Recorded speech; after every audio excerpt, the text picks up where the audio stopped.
ተጣልተናል የእናንተን አላቅም ግን የእናንተና ልክ አይደለም አላቅም ማለት ደግሞ ምን ማለት ነው ደስተኛ ቤተሰቦች አይደለንም ይያልክ ነው እማዬ እኔ እንደሱ አላልኩም ምናሴ ያንናን ጸባይ ማመን ይከብዳል የኔ ልጅ ማታማኝ ነች አንቺ ማታቂ በጣም ብዙ ነገር አለ ምንድነው ታዲያ ማላቀው ንገረኛ ከፍቅረኛዋ ጋር በተደጋጋሚ ነው የምትጣለው ነገ ጧት ደግሞ ከመሬት ተነስታ ብትላይ ተስፋ እንዳትቆርጪ ብዬ ነው ምናሴ ምንድነው የምታሟርትባት እማዬ እያሟረትኩኝ አይደለም ግን ደግሞ አናን ቁጭ አድርገን ስለ ጉዳይ ብታወራ ታሪፍ ነው ሁሉንም ነገር ተነጋግረን ጨርሰናል ከሆነ ጥሩ ዛሬ ትውልሽ ነው ቅድም ያናን አባት ላገኝ ሄጄ ነበር ለምን ስለ ሀኒ ትዳር ላወራው ነው ከሱ ጋር ማወራችሁ አባቷ እኮ ነው ይመለከተዋል አይ እዚህ ከደረስሽማ በጣም አምርረሻል ማለት ነው በቃ ስራሽን ስሪ አረብሽሽ ምናሴ እማዬ እኔ ነገሩ ይና ሊከረረ ስላልመሰለኝ ነው በበቃ ዝርዝርሽን ጻፊ ምናሴ ደግሞ በቃ ሁሉንም ነገር ካላወቅኩ የሚለው ነገር አለ ረኔ እስራኤል ስራበት ማን ጋር ነበር ያቆምኩት ደግሞ የጋሽ ከበደ ቤተሰብ ያቺን አይነቱ ደግሞ ረስቻት ነበር ወይ ጉድ ስንቱን ጠርቼ ነው ስንቱን የምተወው ግን ሁሉም መጣራት አለባቸው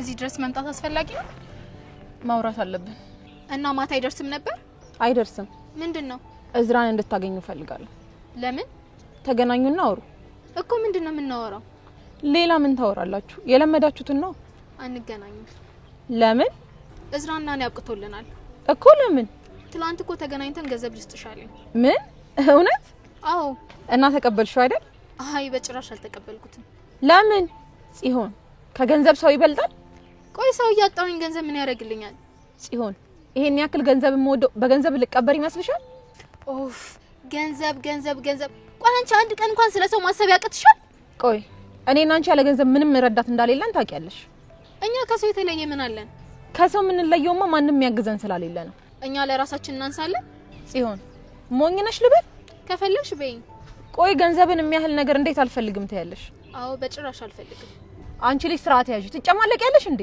አንቺ ገንዘብ ካገኘሽ እኔንም ትሸጪኛለሽ ምን አልሽ እንደዚህ መለፋው ላንቺ አይደለም እንዴ ቆይ ግን አንቺ እኔን ትወጂኛለሽ ምን አይነት ጥያቄ ነው ትወጂኛለሽ አትወጂኝም ስለምወድሽ መሰለኝ ትምርቴን አቋርጬ ላንቺ እየለፋ ያለሁት ይኸውልሽ ቤቲ ምትወጂኝ ከሆነ የራሴን ምርጫ እንድኖር ፍቀጂልኝ ባፍሽ ብቻ ወድሻለሁ አትበይኝ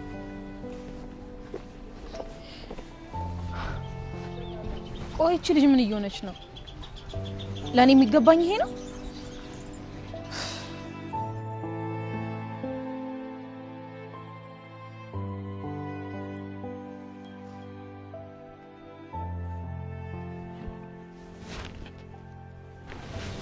እንዴት ነሽ? ደህና ነኝ። እንዴት ነህ? ደህና ነኝ። እንደ ፎከርከው ክላስ ቀጣ አይደል? የማልቀርበት ቀጠሮ ስለነበረኝ ነው። ይሄን ያህል ከትምህርት የሚያስቀር እንደዛ ነገር ይሆንልህ። እሺ እኔ የምልህ እዝራ። አቤት አና። የኔ ቤተሰቦች እኮ አምድረዋል ማለት ሀና ልታገባ ነው እየተባለ ቤቱ እየተቀወጠ ነው። እውነትሽ ነው? አዎ። አንተ ምን ታስባለህ? ስለምን ነው እንዴ? ስለ ሽምግልናው ነው። ዛሬ ራሱ ያገኘኋቸው ስለሱ ማወራቸው ሰዎች ነበሩ። እና ምን አሉ? እኔ ግን አባዬ ነው ትንሽ የፈራሁት።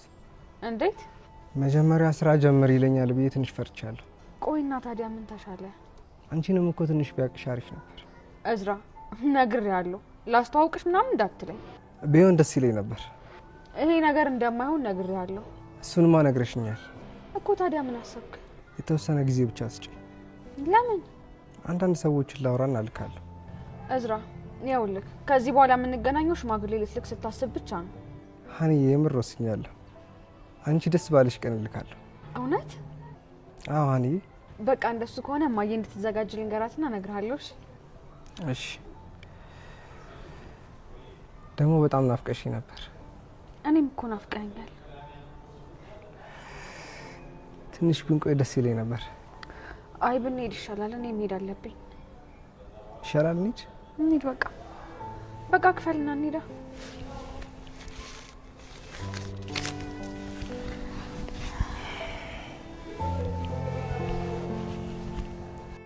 አይኖቹን ማመን አቃተው። ልክ ነው፣ ራሷ ናት በግራ ጆሮዋ ላይ ጠባሳ ተጋድሞባታል። መልኳም ትንሽ ተጎሳቁሏል። አንጀቱ ተርገፈገፈ። እንባው አመለጠው። እሱ እንደዚያ በጉጉት ተውጦ ሁኔታዎችን ሲከታተል፣ አዜብ ደግሞ ተደብቃ የሱን ሁኔታ ትከታተል ነበር። ተንኮሏ ስለሰራላት በጣም ተደስታ ነበር። የታባቱ ለሰራው ግፍ አያንሰውም እያለች ነበር በልቧ። በኋላ ላይ ግን ይህንን ሐሳቧን የሚፈታተን ድርጊት ስትመለከት ልቧ አዘነ። እንባ ከፊቱ ኮለል እያለ ሲወርድ ተመልክታ የሆነ ስሜት፣ የመጸጸት ስሜት ተሰማት። ከዚያም ተከሳሿ በተከሳሽ መቆሚያ ሳጥን ውስጥ ሆና የፍርድ ውሳኔው መሰማት ጀመረም። ረዘም ቀላ ያሉትና ጸጉራቸውን ሽበጣልጣል ያደረገበት የመሃል ዳኛ የዳጎሰ አረንጓዴ ፋይል አወጡ። በዛሬው ችሎት ላይ እንደሻው በቀለ ተገኝቷል።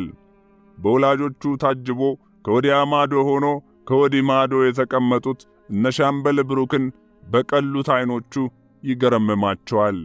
ከዚያም ዳኛው መነጽራቸውን አውልቀው ወለወሉና ፋይሉን ገለጡ። ከሳሽ አቃቢ ሕግ፣ ተከሳሽ ወይዘሪት ትህትና ድንበሩ። የክሱ ምክንያት ሰው የመግደል ሙከራ ወንጀል።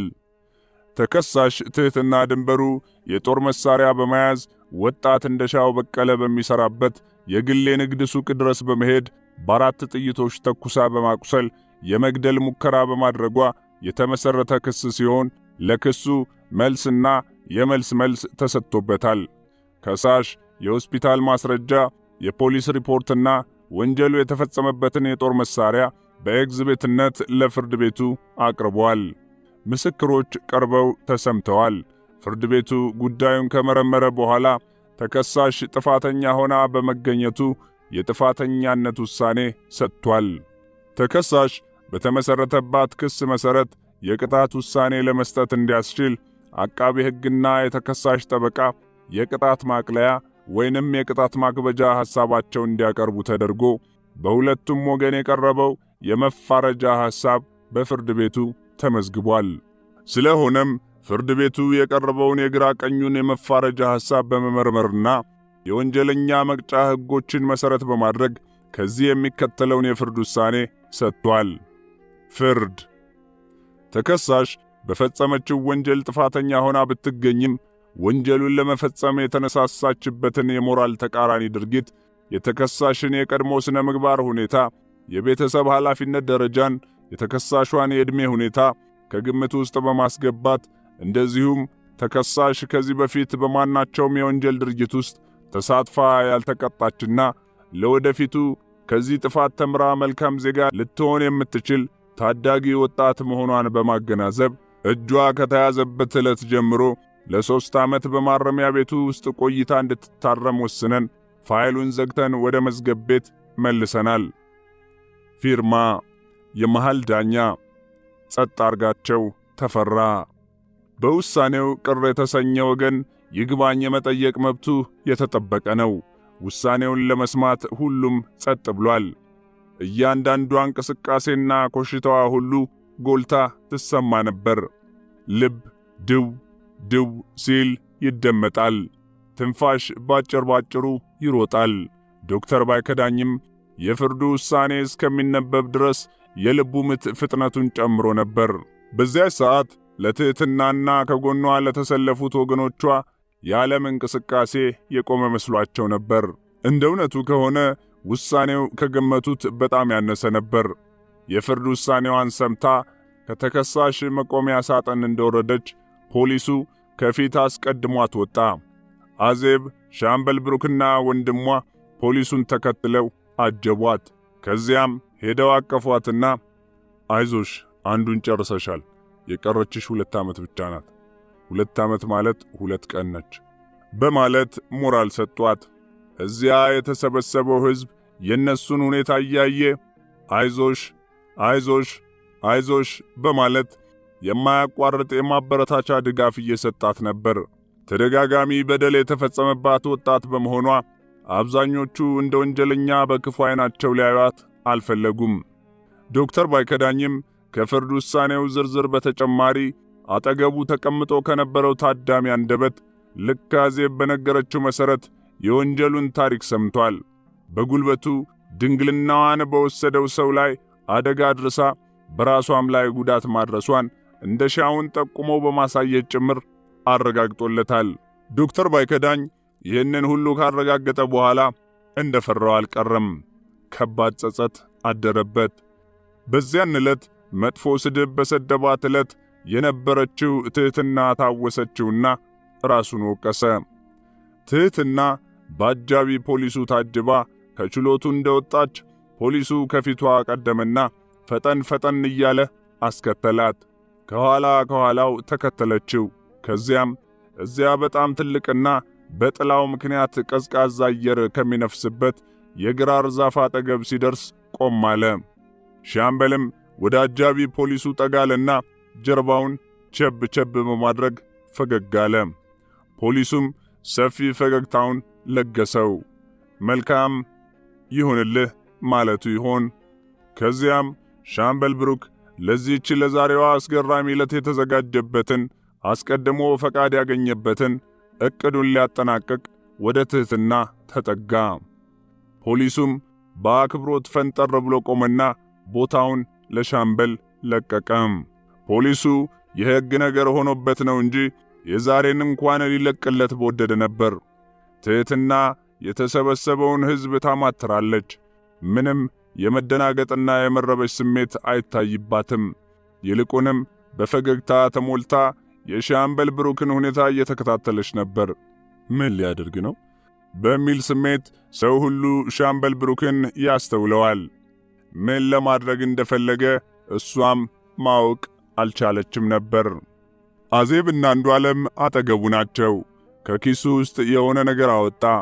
በትንሽ የፕላስቲክ ሳጥን ውስጥ የተቀመጠች ውድ ነገር፣ በመጠን በጣም ትንሽ፣ በቁም ነገር ግን እዚያ ላይ ቀለበት፣ የቃል ኪዳን ቀለበት፣ ስለ እውነተኛ ፍቅር የተዘጋጀች የትዳር መጠንሰሻ የቃል መተሳሰሪያ ቀለበት፣ በምህጻረ ቃል የእሱና የእሷ ስም የተጻፈበትን ቀለበት አወጣና በመንፈሰ ጠንካራነትሽ ለሰጠሽኝ ትልቅ ትምህርት፣ ለእውነተኛ ፍቅር ስትይ ለከፈልሽው መሥዋዕትነት በታማኝነት ጸንተሽ አብረን ለቆየንባቸው ጊዜያቶች ሁሉ ማስታወሻ እንድትሆን ይህቺ 2 ዓመት ለቀሪ ሕይወትሽ ትምህርት የምታገኝበት፣ እኔ ደግሞ ለሰርጋችንም ሆነ ከሰርጋችን በኋላ የትዳር ሕይወታችንን በሰላም ለመምራት እንዲያስችለን የምዘጋጅበት እንዲሆንና የማረፊያ ቤት ቆይታሽ መጪውን ብሩህ ተስፋ አሻግረሽ የምትመለከችበት የእረፍት ጊዜ እንዲሆንልሽ በመመኘት ያዘጋጀኋትን ገጸ በረከት ይህችን የቃል ኪዳን ቀለበት እንድትቀበይኝ አለና ከጉልበቱ በርከክ ብሎ ሽቅብ ተመለከታት።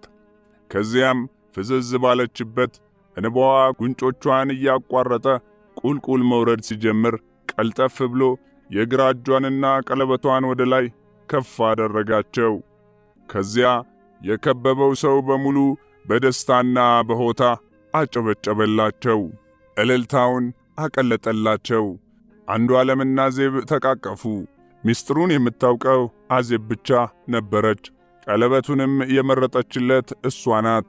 ለአንዱዓለም ግን ሁኔታው ድንገተኛ ነበር። በፍርድ ቤቱ ቅጽር ግቢ ውስጥ ሌላ ተአምር፣ ቃል ኪዳን። ከዚያም ቀለበቷን በጣቷ ውስጥ ሲያጠልቅ አዜብና አንዱዓለም በደስታ ሲቃ ተውጠው እልልታቸውን አቀለጡት። ያችን ቀለበት በዚህ በዛሬው ዕለት ሊያደርግላት የወሰነበት ምክንያት ነበረው። ይህቺ የውሳኔ ዕለት፣ ይህቺ የፍርድ ቀን በነጻ የምትለቀቅበት ሳይሆን የሕግ እስረኛ ሆና በማረፊያ ቤት እንድትቆይ የሚወሰንበት ዕለት መሆኗን አስቀድሞ ስለሚያውቅ በዚህች ቀን የሕግ እስረኛ በመሆኗ የመገለል ስሜት እንዳይሰማትና የሞራል ውድቀት እንዳይደርስባት መታሰር ማለት ከዚህ ዓለም መገለል ማለት ያለ መሆኑን ተረድታ በጥንካሬና በጽናት የእስር ዘመኗን እንድትጨርስ ለማድረግ በዚያች የውሳኔ ዕለት እስረኛ ብቻ ሳትሆን የታጨች ሙሽራ መሆኗን ጭምር እንድታውቅ የሕይወት አጋር፣ የትዳር ጓደኛው ከሷ ሌላ ማንም እንደሌለው ሊያረጋግጥላት ሊያበረታታት ስለወሰነ የቀለበት ሥነ ሥርዓቱን ባልጠበቀችው በዚያ ሁኔታ ሲፈጽምና ቀለበቷን በጣቷ ላይ ሲያኖርላት በደስታ ሲቃ ተውጣ እስረኛ መሆኗን ፍጹም ረስታ በሳቅ እየተፍለቀለቀች ሻምበልን አንገቱ ላይ ተጠመጠመችበት። ሻምበል አደራውን ተወጣ። የፈራረሰ በድን አካሏ በወደቀበት ስፍራ በመቃብሯ ላይ ሳይሆን ያችን ውብ የፍቅር ጽጌረዳ አበባ አለንጋ በሚመስለው የቀለበት ጣቷ ላይና በፍቅሩ ምክንያት ታላቅ ጉዳትና ስብራት በደረሰበት ልቧ ውስጥ በክብር አስቀመጠላት። ዶክተር ባይከዳኝ በዚያ በሚያየው ነገር ተደናግጦና ተገርሞ አፉን በሰፊው ከፍቶ በመቅረቱ ምክንያት እጆቹን ማራገብ እንኳ ተስኖት በተከፈተው አፉ ውስጥ ይመላለሱ የነበሩ ዝንቦች ያለ ከልካይ ተዝናኑበት። ከዚያም እንደምንም ብሎ ከሰመመኑ ሲመለስ የሆነ የቅናት መንፈስ ሰውነቱን ውርር አደረገው። ያንን ያልጠበቀውን ትዕንግርት እያየ አፉን ከፍቶ የቀረበት ቅጽበት ሌላ ነገር ተደገመ። እኛ ደግሞ ለዛሬ የወርቅ ቀለበት ያላዘጋጀን ቢሆንም ልክ አንቺ ከማረሚያ ቤት ወጥተሽ የጋብቻ ስነ ስርዓታችሁን ስትፈጽሙ እኔና ዜቢና ደግሞ የቃል ኪዳን ቀለበታችንን የምናስርበት ዕለት ለመሆኑ ማረጋገጫው የቃል ኪዳን ማህተሙ ይሄው አለና ወንድሟ አዜብን የምታፈቅራት ጓደኛዋን ወደ ደረቱ ሳብ እቅፍ አድርጎ አንገቷን ቀና በማድረግ ከንፈሯን ግጥም አድርጎ ሲስማት ይህ ሁሉ ተአምር በፍጹም ያልጠበቀችው ነበርና ትህትና ከደስታዋ ብዛት የምትሆነውን አጣች። ትህትና ከደስታዋ ብዛት የምትሆነውን አጣች። ያቺ ከልጅነት እስከ ዕውቀት በሐዘንና በችግሯ አንድ ጊዜ ተለይታት የማታውቅ እንደ ነፍሷ የምትወዳት ጓደኛዋ ይሄውና የወንድሟ ሚስት ልትሆን የሚወልዷቸው ልጆች የአክስቴ የአጎቴ ልጅ ሊባባሉ ነው። የጓደኝነት ፍቅራቸው ወደ ሥጋ ዝምድና ሊሸጋገር ነውና አልቻለችም። እንባዋ በድጋሚ ኮለል ብሎ ሲወርድ አሁንም ሕዝቡ በሚያየው ተደጋጋሚ ትርኢት ተደንቆ በሳቅ እያውካካ ጭብጨባውን አቀለጠላቸው። ዶክተር ባይከዳኝ ከሕዝቡ ፈንጠር ብሎ ቆሞ ነበር።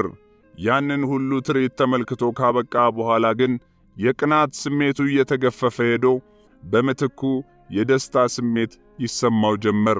ምንም እንኳ የዛሬው የሻምበል ዕድል የእሱ እንደነበረ ቢሰማውም በራሱ ጥፋት ዕድሉን አበላሽቷልና ይህቺ ለሱ ፍቅር ስትል ትልቅ ዋጋ የከፈለች ቆንጆ ልጅ ከዚያ ሁሉ ችግር በኋላ ከጎኗ ቆሞ አይዞሽ የሚላት አጋር በማግኘቷ ተደሰተ።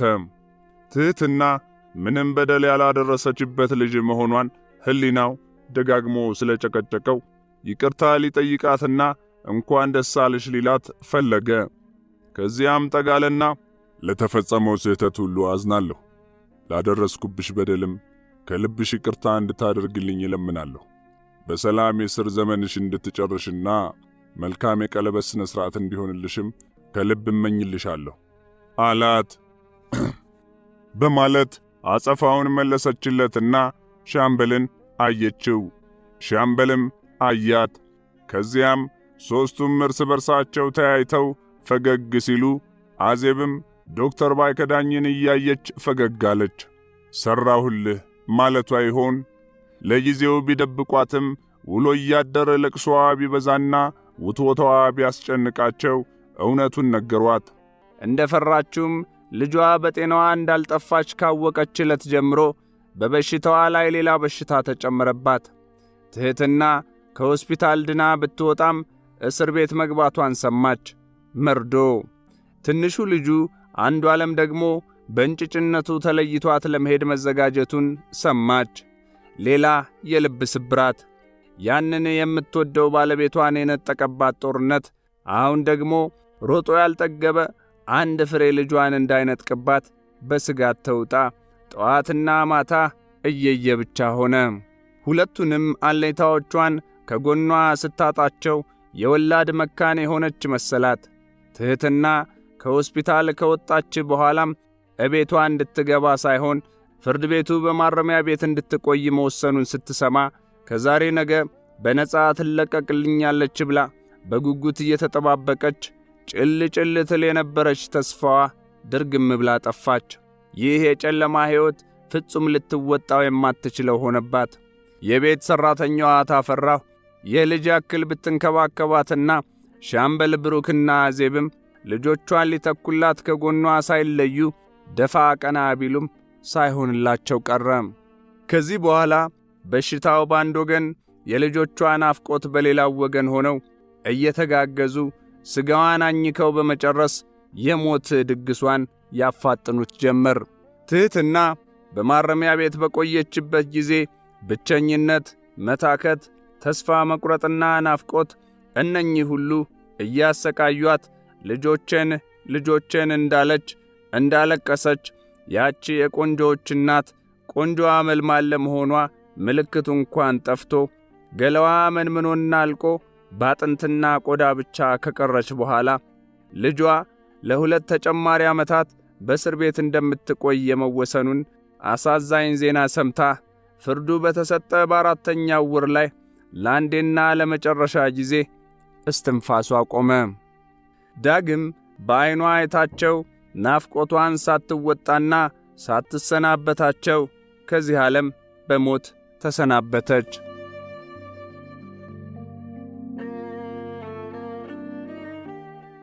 ይህ ተራኪ ነው። ቁልኛል የሚላቸውን ምስክሮች እንዲያቀርብ ተደረገ። በዚህ መሠረት በምስክርነት ያቀረባቸው 3 ምስክሮች ፍርድ ቤት ቀርበው ቃለ መሐላ እንዲፈጽሙ ከተደረገ በኋላ ወንጀሉ የተፈጸመበትን ቦታ ቀንና ሰዓት ጠቅሰው ተከሳሽ እንደሻው በቀለን በ4 ጥይቶች ደጋግማ ማቁሰሏን በማረጋገጥ ተመሳሳይ ባለው ቃል መሰከሩ። የአቃቤ ሕጉ ምስክሮች ተሰምተው እንዳበቁ በተከሳሽ ላይ የቀረቡት ማስረጃዎች ከበድ ያሉ ሆነው በመገኘታቸው ፍርድ ቤቱ ተከሳሽን እንድትከላከል ትእዛዝ ሰጠ። በዚህ ጊዜ የተከሳሽ የመከላከያ ምስክሮች ሆነው የቀረቡት 1ኛ ወይዘሪት አዜብ ተሾመ፣ 2ኛ ወይዘሪት ወርቅ አንጥፉ አደራ፣ 3ኛ አቶ አበራ ፈይሳ። አስፈላጊውን ቃለ መሐላ ከፈጸሙ በኋላ ተከሳሽ ባስተዳደግ በተማረችበት ትምህርት ቤት በሥራ ቦታዋ ላይም ሆነ በመኖሪያዋ አካባቢ የነበራትን ስነ ምግባር ከዚህ በፊት ተከሳ ያልተቀጣች ጨዋ ወጣት መሆኗንና ወጣት እንደሻው በቀለ ድምፅ በሌለው መሳሪያ አስገድዶ ክብረ ንጽሕናዋን ለመድፈሩ እያንዳንዳቸው የሚያውቁትንና ያዩትን ዘርዝረው መሰከሩ። ከዚህ በተጨማሪ ራሱ ሻምበል ብሩክ ፍርድ ቤት ቀርቦ ከጮኛው ከትሕትና ድንበሩ ጋር ወጥነውት የነበረው የትዳር ዕቅድ ከተፈጸመባት አስገዳጅ የክብረ ንጽሕና መደፈር ጋር ተያይዞ በተፈጠረ ያለመግባባት ምክንያት መበላሸቱን አስረዳ። ፍርድ ቤቱ የግራ ቀኙን ክርክርና የቀረቡትን ማስረጃዎች ከመረመረ በኋላ ተከሳሽ በማያጠራጥር ሁኔታ ድርጊቱን የፈጸመች ሆና ስላገኘናት በወንጀለኛ መቅጫ ሕግ ቁጥር 27 ዕዝባር 524 ለመሠረት ጥፋተኛ ነች ብለናል ሲል የጥፋተኝነት ውሳኔውን ሰጠ። ጥፋተኝነቷ ተረጋግጦ ውሳኔ ከተሰጠ በኋላ ቀሪው በቅጣት ውሳኔው ላይ የሚካሄድ ክርክር ነው።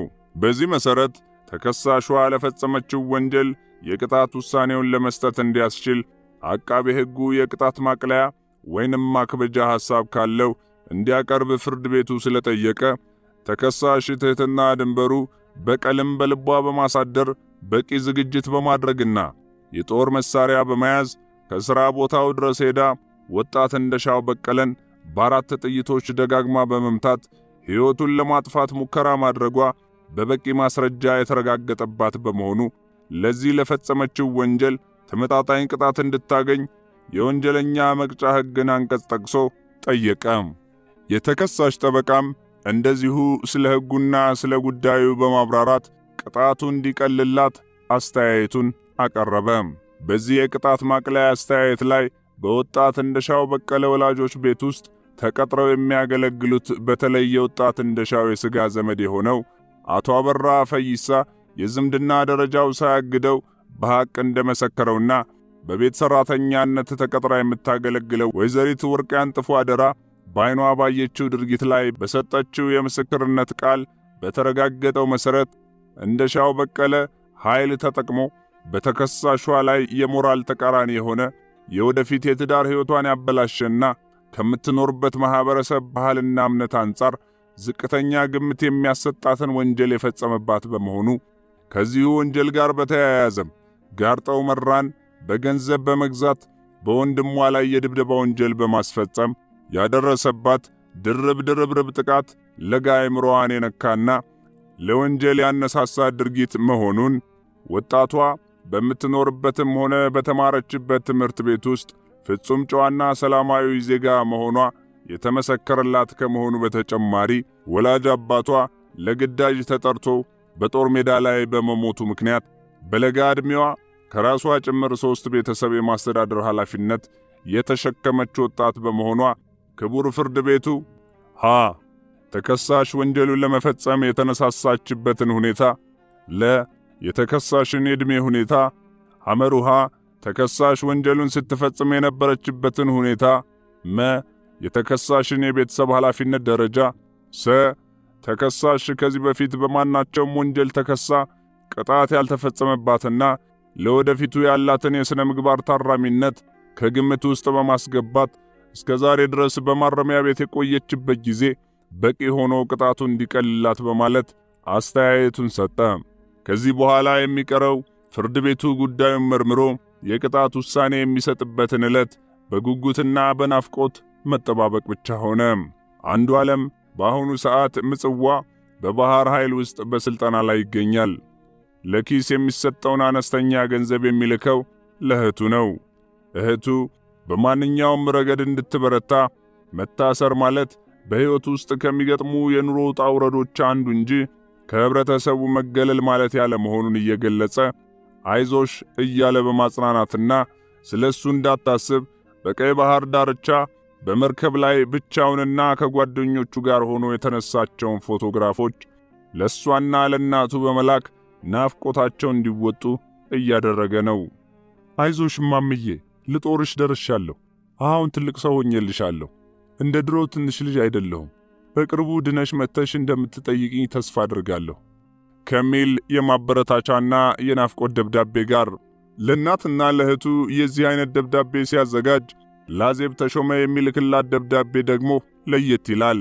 በጦር የተወጋ ልብ ያለበት ስዕል፣ በአበባ የተጌጠ ስዕል፣ የቀለበት ስዕል፣ የሚሳሳሙ ፍቅረኛሞች ያሉበት ፖስት ካርድ፣ ስለ ፍቅር የተጠቃቀሱ ጥቅሶች፣ ስለ ወደፊት የትዳር ሕይወታቸው መልካም ምኞት፣ የማይጻጻፉት ነገር የለም። አዜብም በፍቅርና በናፍቆት ሙትት ብላለች። ትንሽ ገጽ ፍቅሯን የሚገልጽላት ስለማይመስላት 5-6 ገጽ አይበቃትም። ሁለቱ ፍቅረኛሞች በየልባቸው ውስጥ የተተከለውን የፍቅር ችግኝ እያደገና እያበበ በመሄዱ ትዳርን እንዲጠነስሱት መሰረት እየጣለ በመሄድ ላይ ነው። እሱ ከሷ እሷም ከሱ ሌላ ለፍቅር የተፈጠረ የለም እስከሚያሰኛቸው ድረስ ተዋደዱ። በፍቅር ድር ተተብትበው በፍቅር ሰንሰለት ተቆራኝተው ርቀት ሳያግዳቸው በመንፈስ ሳይለያዩ አንድ አምሳል አንድ አካል ሆነው በትዳር ለመኖር ምኞታቸው ገደብ አልነበረውም። ፍርድ ቤቱ ለረጅም ጊዜ ሲያከራክር ከቆየ በኋላ የፍርድ ቤት ውሳኔ ለመስጠት ቀጠሮ ሰጠ። በዚሁ መሰረት የቀጠሮ ቀን ተገልጾ ለአንዱዓለም ደብዳቤ ተጻፈለት። እህቱ የተከሰሰችበት 1 ዓመት ሙሉ ያከራከረው ክስ የሚቋጭበት ዕለት መወሰኑን የሚገልጸው ደብዳቤ እንደደረሰው ልቡ ተንጠለጠለች። ምንም እንኳን በአካል ርቋት ቢገኝም በሐሳብ ከሷ ሳይለያት በመንፈስ ሲጨነቅና ሲጠበብ ቆይቷልና አዲስ አበባ ሄዶ ካጠገቧ ተገኝቶ የክሱ ምዕራፍ የሚዘጋበትን የፍርድ ቤት ውሳኔ ሊሰማ ከፍተኛ ጉጉት ስላደረበት ጉዳዩን ለጓደኞቹ አሳወቃቸው። ምን ያክል ይጨነቅና ይጠበብ እንደነበረ የሚያውቁት ጓደኞቹም ምኞቱ እንዲሳካለት ተረባረቡ።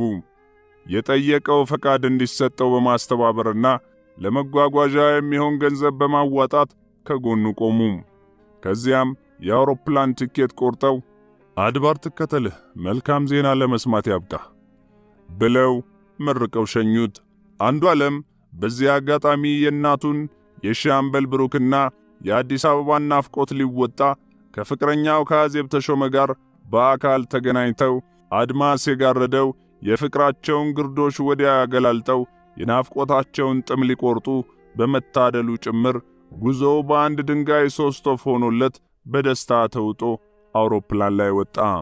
በዚያን ታሪካዊ ቀን አንዱዓለም ብቻ ሳይሆን ያንን የመሰለ ክፉ ንግግር ተናግሮ አእምሮዋን ያቆሰለው ዶክተር ባይከዳኝም የፍርድ ውሳኔው በሚሰጥበት ዕለት እንዲገኝ ስለፈለገች አዜብ ልትጠይቃት ወህኒ ቤት ሄዳ በተገናኙበት ዕለት አዜቢና እግዚአብሔር ከሞት ካተረፈኝና ለዚህ ካበቃኝ ዶክተር ባይከዳኝም በዚያን ዕለት ፍርድ ቤት ተገኝቶ ሸርሙጥ ያለመሆኔን ቢያውቅ ደስ ይለኝ ነበር አለቻት። ይህንን ስትናገር አዜብ ትኩር ብላ ስታያት ቆየችና ፈገግ አለች። የአዜብ የፈገግታ ምንጭ ለጊዜው ባይታወቃትም እሷን ተከትላ እሷም ፈገግ አለች። እንዲገኝ አድርገዋለሁ አለቻት በእርግጠኛነት።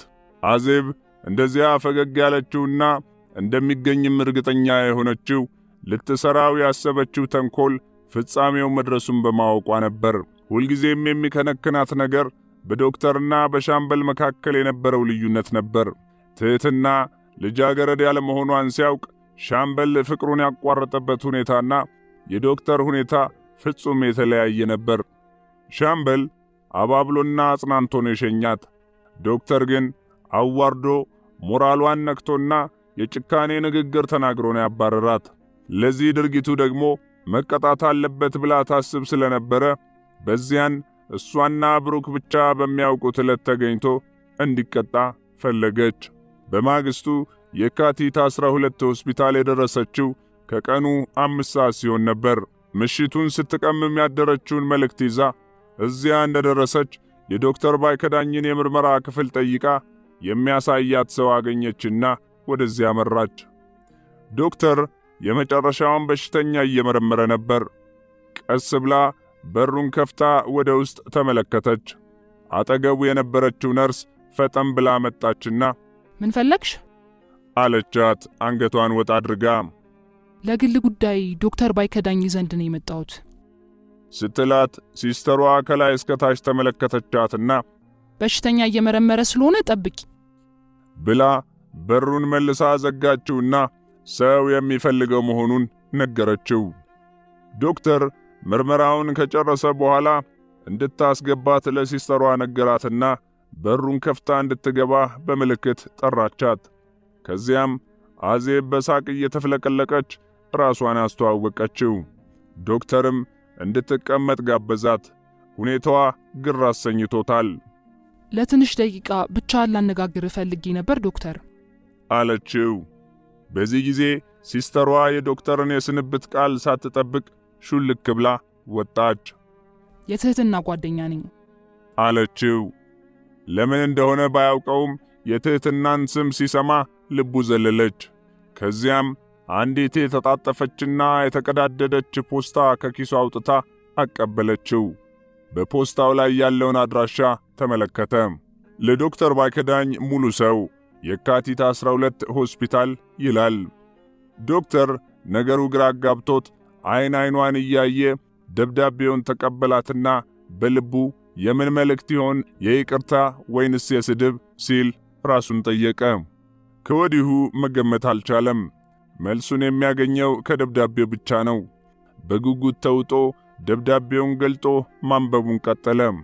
እያንዳንዷ ቃላት ተመርጣ የተጻፈች ስለነበረ ወደ ውስጥ በዘለቀ ቁጥር የልብ ምቱ እየጨመረ ሄደ። አዜብ ራሷ ያዘጋጀችው ቀኑ ያልተጻፈበት ደብዳቤ ነው። ደብዳቤው ልክ ትህትና ለሻምበል ብሩክ የጻፈችለትን አይነት ይዘት ነበረው። እጅግ የምታፈቅረው የምትወደውና የምታከብረው ባለውለታዋ መሆኑን ይገልጻል። በፍቅር ስላሳለፉ ጊዜ አጣፋጭነትም ያወራል።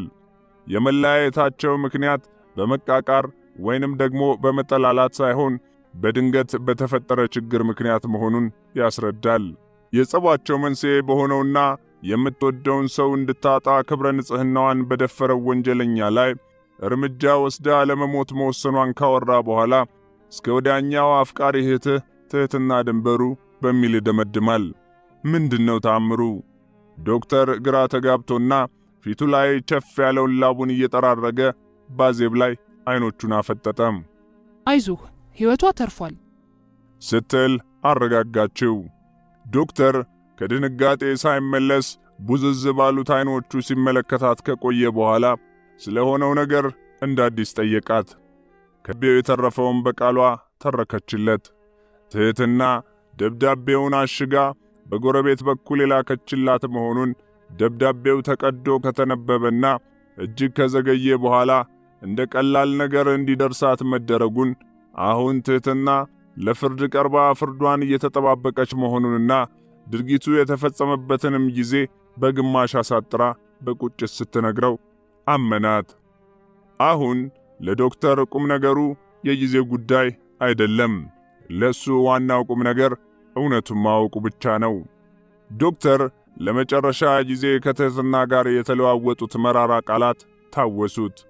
ካንተ በኋላ የተዋወቁት ጓደኛዬ በክብር የወሰደው ነው የሚለው አጥንት የሚሰብረው ንግግሯ ታሰበው። አሁን ደግሞ አዜብ የምትነግረውና የላከችለት ደብዳቤ የሚያወራው ታሪክ ከዚህ የተለየ ነው። የትኛው ይሆን እውነቱ? በእርግጥም ትህትና በግድ የተፈጸመባት ወንጀል ነበር ወይንስ የታሰረችበት ሌላ ምክንያት ይኖር ይሆን? በአጠቃላይ እውነቱን ለማወቅ የክሱን መንስኤ፣ የወንጀሉን አፈጻጸምና ድርጊት ለማረጋገጥና ትህትና ለፍርድ ቀርባ ውሳኔ በሚሰጥበት ዕለት እዚያ አጠገቧ ተገኝቶ እውነታውን ለማየት ልቡ ተንጠለጠለች። በዚህ ላይ ደግሞ ምንም እንኳን ከተለያዩ 1 ዓመት ቢሞላቸውም ሙሉ ለሙሉ ከልቡ አልጠፋችም ነበርና ሄዶ አይኖቿን በማየት የ1 ዓመት ናፍቆቱን ለመወጣት ቸኮለ። አልቀርም እመጣለሁ በማለት ፍርዱ የሚሰጥበትን ቀን በማስታወሻ ደብተሩ ላይ መዝግቦ ከያዘው በኋላ ስለ እናቷ ጤንነት ጠየቃት። በዘውዲቱ ሆስፒታል በተመላላሽነት በመታከምና በተሻለ የጤንነት ደረጃ ላይ የምትገኝ መሆኗን ነገረችው። አዜብ ተሰናብታው ከወጣች በኋላ ዶክተር በሐሳብ ፈረሱ ላይ ተጭኖ ሽምጥ ይጋልብ ጀመር። ምንድነው ይሄ ተአምር? እውነት ትህትና ድንግልናዋን ያጣችው ተደፍራ ነበር ማለት ነው? አላታለለችኝም ነበር ማለት ነው? ይሄ ሆኖ ከተገኘ በቀላሉ ሊወጣው ከማይችለው የህሊና ጸጸት ላይ ሊወድቅ እንደሚችል ሲያስበው ዘገነነው። ነገሩ እውነት እንዳይሆን ተመኘ። ያሳለፉት ጊዜ ትዝታው እንዳዲስ ተቀሰቀሰበት። የዚያ የደብረ ዘይቱ የማይረሳ ትዝታ መጣበት። በመኖሪያ ቤቱ ውስጥ እየተላፉ እሱ በፈለገው መንገድ አንድም ቀን ተቃውሞ ሳታሰማ እሱን ደስ እንዲለው ታደርግ የነበረው ጥረት፣ ጠጥታ የማታውቀውን መጠጥ እንኳ ለሱ ስትል ታደርገው እንደነበረ፣ ድንግልናዋንም በፍቅር አሳልፋ ስትሰጠው የነበረው ሁኔታዋ ድቅና አለበት። ከራሱ ደካማነት እንጂ ከሷ ምንም የጎደለበት ነገር አልነበረም። ያቺ ለስላሳ፣ ያቺ ቅልስልስ፣ ያቺ ስትስቅ ስትናገር አፍ የምታስከፍት ትንሽ ልጅ ለሱ ሁሉንም ነገር ሆናለት ነበር። እሱ ግን እንደዚያ አልሆነላትም። ቀስሟን ሰብሮ ሞራሏን ነክቶ ነበር እንደ ውሻ ከቤቱ ያባረራት። ያውም እንደዚያ የምትንሰፈሰፍላት እናቷን በአጭር ጊዜ ውስጥ እንደምትሞት የቁም መርዶ አርድቶ ነበር ያባረራት። እሷ ግን ይሄውና ለሱ ስትል ሕይወቷን እስከ ማጥፋት የሚደርስ እርምጃ ወስዳ ፍቅሯን እየገለጸችለት ነው። ነገሩ እውነት ሆኖ ከተገኘ እጅግ ከባድ ጸጸት ብቻም ሳይሆን ለደረሰባት አሰቃቂ አደጋ ጭምር ተጠያቂው እሱ መሆኑን ጭምር አይምሮ ሹካለው።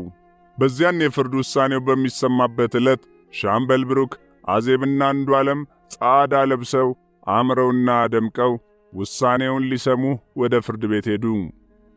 እናቷ ወይዘሮ አመልማል በአካል አብራቸው መሄዱ ቢያቅታትም ልቧ ተከትሏቸዋል።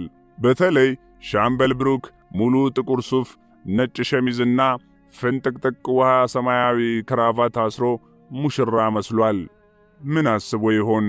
የወንጀል ችሎት፣ የፍትሐ ብሔር ችሎት፣ የሥራ ክርክር፣ ልዩ ልዩ ችሎቶች በሚሰየሙበት፣ ልዩ ልዩ ሕገወጥ ድርጊቶች በሚመረመሩበት፣ በሕግ በሚፈተሹበት፣ በአንቀጽ በሚተነተኑበት፣ ጠበቆች ወገባቸውን ጠበቅ አድርገው በሚሟገቱበት፣ ዳኞች ጥቁር ካባቸውን ተጎናጽፈው በግርማ ሞገስ ተሰይመው ፍርድ ወደሚሰጡበት አምባ፣ ግማሹ ሲስቅ ግማሹ ወደሚያለቅስበት የፍትህ አደባባይ፣ የተፈረደለት ሲፈነድቅ የተፈረደበት አንገቱን ወደሚያቀረቅርበት ወደ ፍርድ ቤት ሄዱ።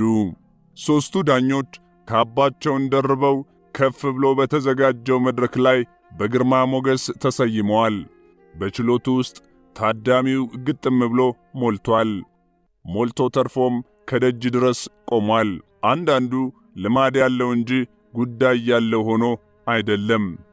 እዚያ ፍርድ ቤት ሆነው የፍርድ ቤቱን ሥርዓትና ደንብ መመልከት፣ የሕግ አንቀጾችን ማጥናት፣ የጠበቆችን የክርክር ስልት መከታተል እንደ ሱስ የሆነባቸው ጥቂቶች አይደሉም። ከነዚህ መካከል አንድ ታዳሚ ግን የፍርድ ቤቱን ደጃፍ የረገጠው ገና ዛሬ ነው። ሁለመናዋ ቆብቁቦ በሰው መግደል ሙከራ ወንጀል ተከሳ የታሰረች ወጣት ወደ ፍርድ ቤቱ አዳራሽ የምትገባበትን ጊዜ በናፍቆት እየተጠባበቀ ይገኛል። ደጅ ደጁን 10 ጊዜ ያያል። ከዚያም ያ በናፍቆት ሲጠባበቀው የቆየው ስም ተጠራ።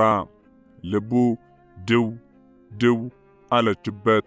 አይኖቹ ወደ በሩ ተወረወሩ። ከዚያም ያቺ ወጣት በአጃቢ ፖሊስ አማካኝነት ታጅባ ወደ ፍርድ ቤቱ አዳራሽ ስትዘልቅ ልጇ በጤናዋ እንዳልጠፋች ካወቀች ዕለት ጀምሮ በበሽታዋ ላይ ሌላ በሽታ ተጨመረባት። ትሕትና ከሆስፒታል ድና ብትወጣም እስር ቤት መግባቷን ሰማች። መርዶ። ትንሹ ልጁ አንዱ ዓለም ደግሞ በእንጭጭነቱ ተለይቷት ለመሄድ መዘጋጀቱን ሰማች። ሌላ የልብ ስብራት። ያንን የምትወደው ባለቤቷን የነጠቀባት ጦርነት አሁን ደግሞ ሮጦ ያልጠገበ አንድ ፍሬ ልጇን እንዳይነጥቅባት በስጋት ተውጣ ጠዋትና ማታ እየየ ብቻ ሆነ። ሁለቱንም አለኝታዎቿን ከጎኗ ስታጣቸው የወላድ መካን የሆነች መሰላት። ትሕትና ከሆስፒታል ከወጣች በኋላም እቤቷ እንድትገባ ሳይሆን ፍርድ ቤቱ በማረሚያ ቤት እንድትቆይ መወሰኑን ስትሰማ ከዛሬ ነገ በነጻ ትለቀቅልኛለች ብላ በጉጉት እየተጠባበቀች ጭል ጭል ትል የነበረች ተስፋዋ ድርግም ብላ ጠፋች። ይህ የጨለማ ሕይወት ፍጹም ልትወጣው የማትችለው ሆነባት። የቤት ሠራተኛዋ ታፈራሁ የልጅ ያክል ብትንከባከባትና ሻምበል ብሩክና አዜብም ልጆቿን ሊተኩላት ከጎኗ ሳይለዩ ደፋ ቀና ቢሉም ሳይሆንላቸው ቀረም። ከዚህ በኋላ በሽታው በአንድ ወገን፣ የልጆቿ ናፍቆት በሌላው ወገን ሆነው እየተጋገዙ ሥጋዋን አኝከው በመጨረስ የሞት ድግሷን ያፋጥኑት ጀመር። ትሕትና በማረሚያ ቤት በቆየችበት ጊዜ ብቸኝነት፣ መታከት፣ ተስፋ መቁረጥና ናፍቆት እነኚህ ሁሉ እያሰቃዩአት ልጆቼን እንዳለች እንዳለቀሰች ያቺ የቆንጆዎች እናት ቆንጆዋ መልማል ለመሆኗ ምልክቱ እንኳን ጠፍቶ ገለዋ መንምኖና አልቆ ባጥንትና ቆዳ ብቻ ከቀረች በኋላ ልጇ ለ2 ተጨማሪ ዓመታት በእስር ቤት እንደምትቆይ የመወሰኑን አሳዛኝ ዜና ሰምታ ፍርዱ በተሰጠ በ4ኛው ወር ላይ ለአንዴና ለመጨረሻ ጊዜ እስትንፋሷ ቆመ። ዳግም በዓይኗ